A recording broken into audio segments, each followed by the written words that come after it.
Lahneš si kvôli mne na zem? Skoro nahá. Aká krajina, taká Bianka mi videl dolu, tak mi nevidel. Tak se na to třeba i podívá, než mě žena dovolí.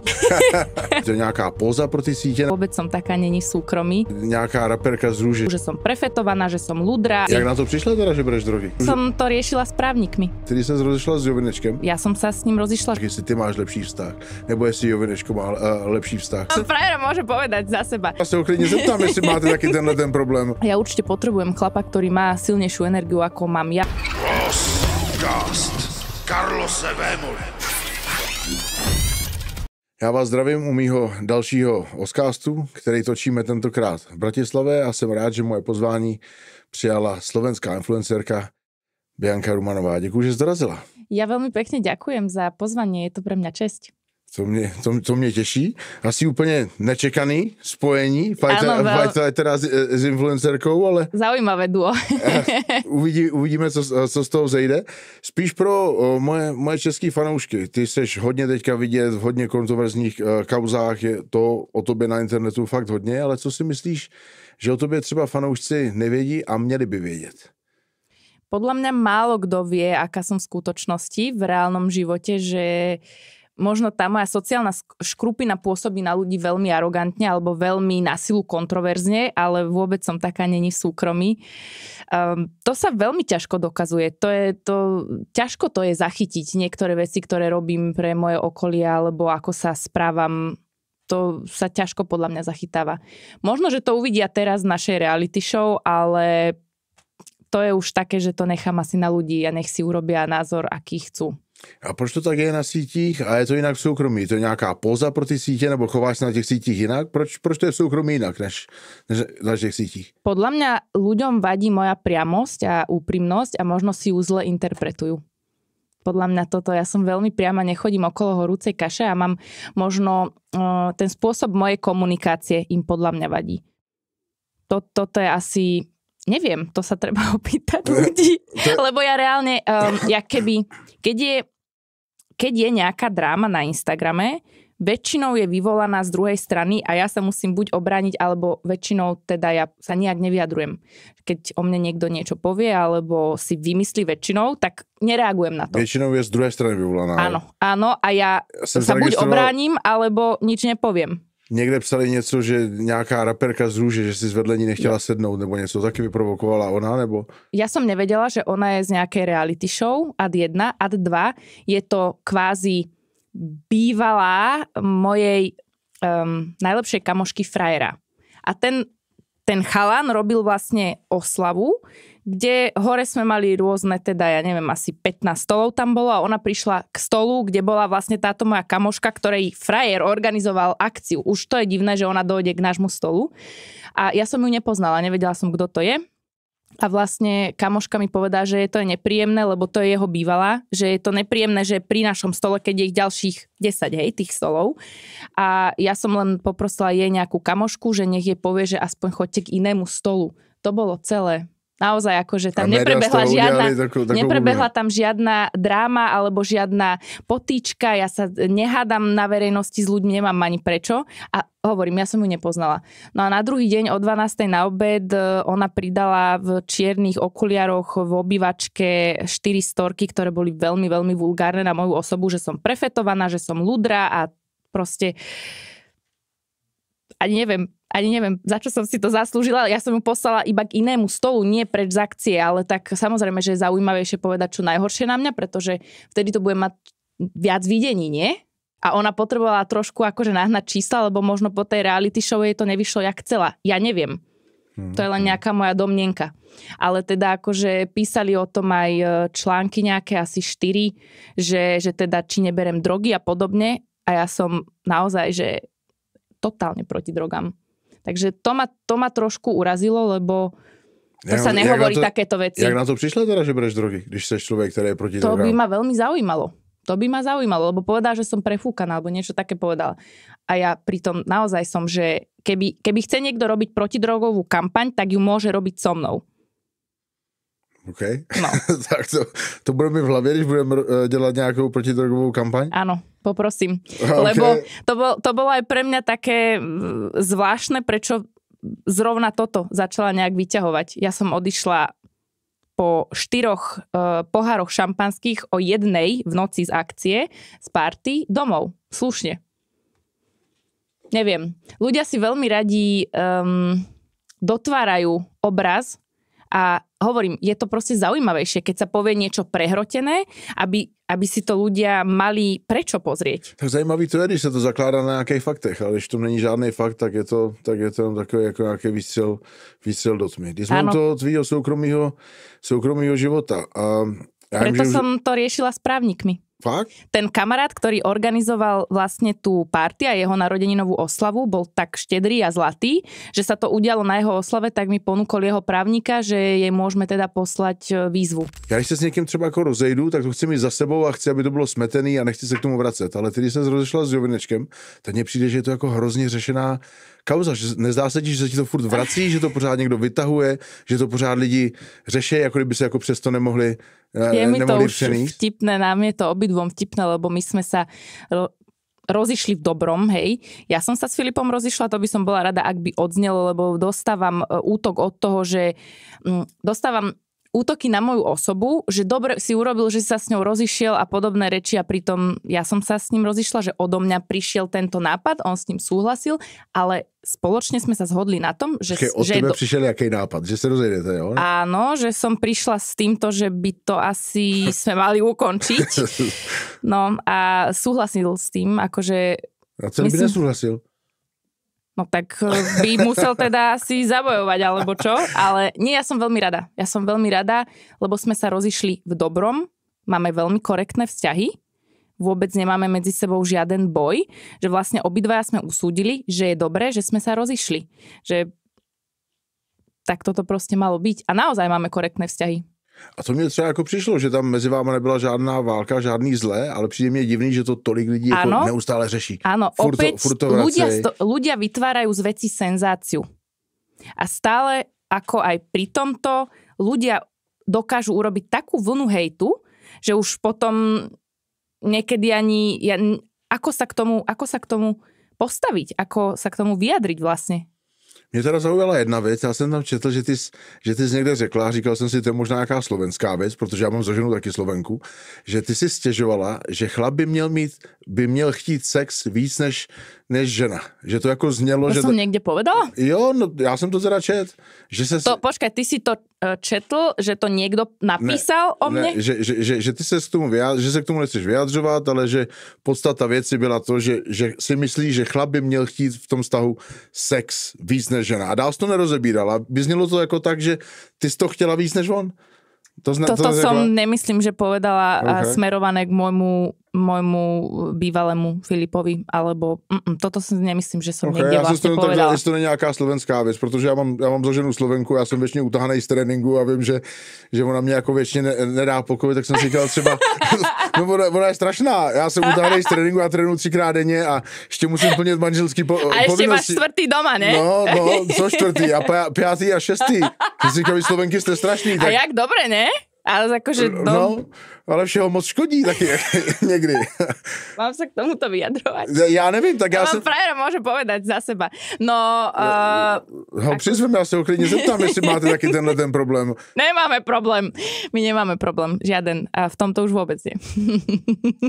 Co říkáš na to porovnávání? Mně přijde, že furt na internetu čtu, že lidi porovnávají, jako kdo má teďka lepší vztah, jestli ty máš lepší vztah, nebo jestli Jovinečko má lepší vztah.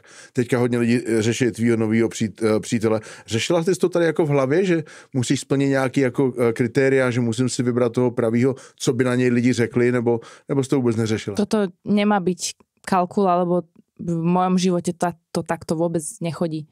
Ja potrebujem cítiť dobrú energiu, chcela som mať hlavne dobrého chlapa pri sebe, vyrovnaného, ktorý aj bude rešpektovať moju prácu, bude ma mať rád takú, aká som a také tie všetky základné atribúty, ktorý zdravý vzťah má mať. To som hlavne riešila, ale samozrejme som si kladla otázku, že či bude mať pri sebe niekoho, kto naozaj bude rešpektovať a rozumieť tomu, čo robím. Lebo určite to není...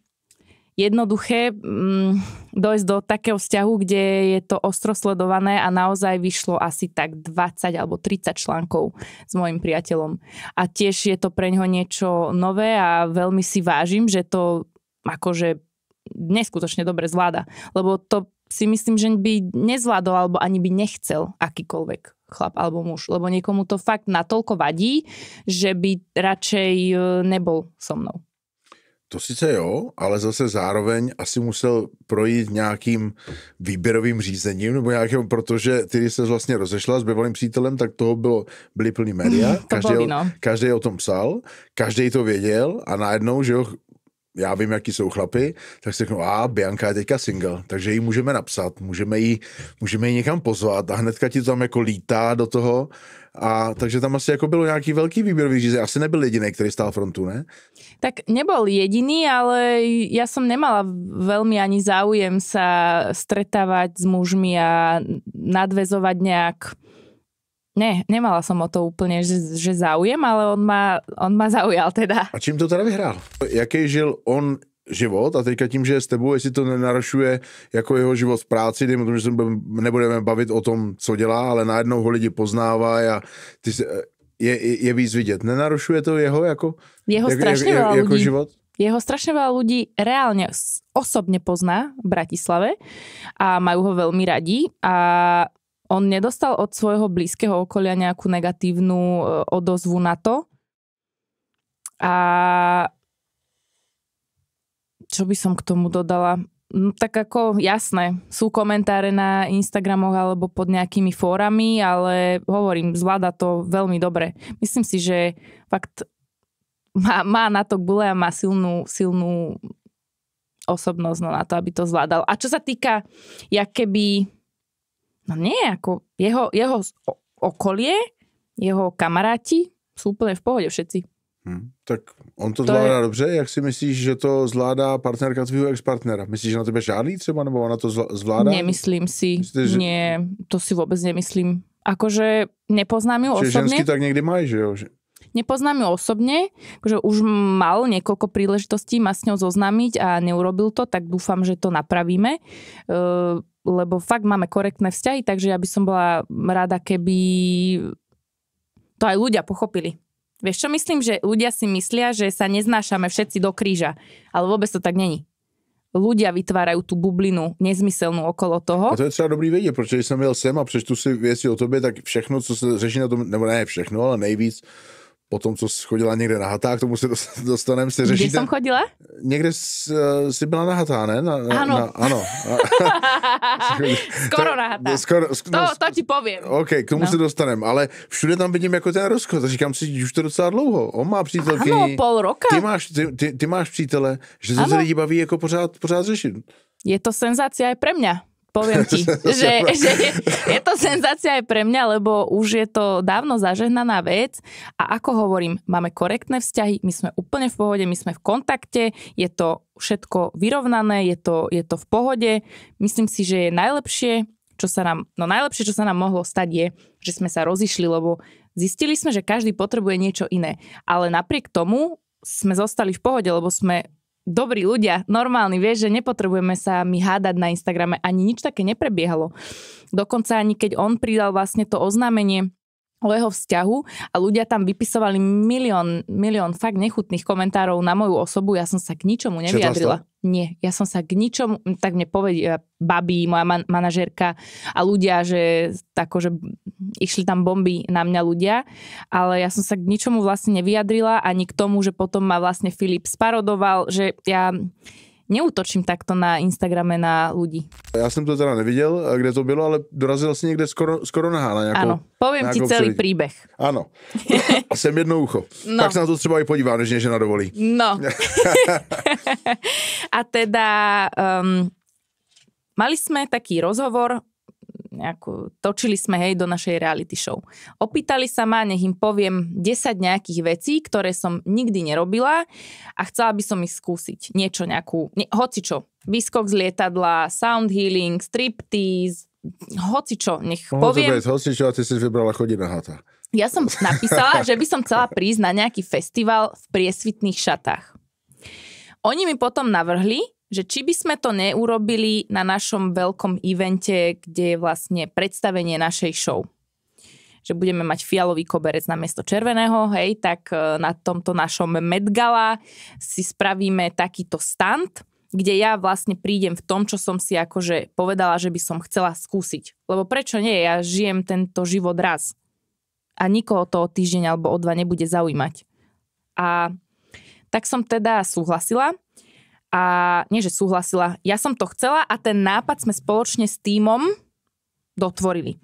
Tie šaty boli od veľmi uznávaného slovenského návrhára Borisa Hanečku, vlasy, make-up, aj pracoval na mne tiež uznávaný slovenský maskér.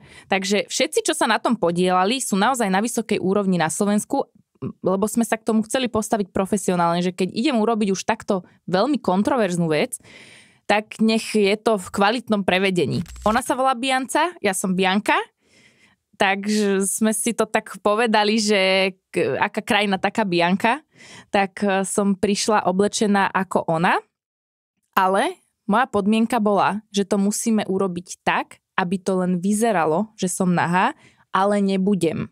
Že chcem, nech to vyzerá, že som nahá, ale nemôžem v skutočnosti byť. Takže sa plno lidí tešilo zbytečne, takže to nebylo reál. Nie. Ja som mala dokonca, lebo keď mi niekto povie, že mi videl dolu, tak mi nevidel a klame. Že to bylo spojený, spjatý s nejakou charitou, že to šlo to som chcela to sme zapomněli zmínit. Lebo to som tiež povedala, že by som bola veľmi rada, ak by sme niečo takto, ja viem, že je to možno idúce proti sebe, ale protichodné teda, ale bola by som rada, ak by sa takáto veľká vlna mohla na niečo dobre využiť. To som im povedala, že vyslovene trvám na tom, že poďme z toho aj vyťažiť na niečo dobré a preto sme dali urobiť takéto trička, ktoré sú podľa mňa dosť cool, že je to také štýlové a výťažok vlastne z týchto tričiek, ktoré budeme teraz predávať, pôjdu na charitu. A vyberám si práve z 2 organizácií, na ktorú to pôjde, ale myslím si, že by bolo pekné, keby to dáme organizácii na boj proti rakovine prsníkov. Láhneš si kvôli mne na zem? Skoro nahá. Aká krajina, taká Bianka mi videl dolu, tak mi nevidel. Tak sa na to třeba i podívá, než žena dovolí. To je nějaká póza pro ty sítě? Vôbec som taká není v súkromí. Nějaká raperka z rúže. Že som prefetovaná, že som ludrá. Jak na to přišla teda, že bereš drogy? Som to riešila s právnikmi. Tedy sa rozešla s Jovinečkem? Ja som sa s ním rozišla. Jestli ty máš lepší vztah, nebo jestli Jovinečko má lepší vztah. Frajera môže povedať za seba. Ja sa ho klidne zeptám, jestli máte taký ten problém. Ja určite potrebujem chlapa, ktorý má silnejšiu energiu, ako mám ja. Cast. Carlose Vémoli.